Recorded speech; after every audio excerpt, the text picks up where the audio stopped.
ہم چند نوجوان دوست ایک رات جوانی کی خوشی میں راگ و رنگ کی محفل جمائے بیٹھے پھولوں کی طرح ہنسنے اور بلبل کی طرح گانے لگے اور اپنی آوازوں سے محلے میں شور پیدا کر دیا۔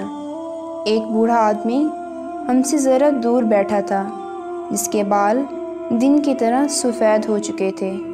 وہ بالکل خاموش تھا، اس کے ہونٹ بند تھے۔ ایک نوجوان نے اس سے کہا کہ اے پیر، ایسے افسوس میں وقت کیوں گزار رہا ہے جبکہ ہر طرف خوشیاں ہی خوشیاں ہیں؟ تو بھی کھڑا ہو اور جوانوں کے ساتھ رقص میں شامل ہو۔ اس نے گریبان سے سر نکالا اور نہایت بزرگانہ جواب دیا کہ جب ٹھنڈی ہوا چلے تو جوان اور سرسبز درخت جھوما کرتے ہیں، لیکن پرانے درختوں کے پتے جھڑ جاتے ہیں، ان پر بہار نہیں آتی۔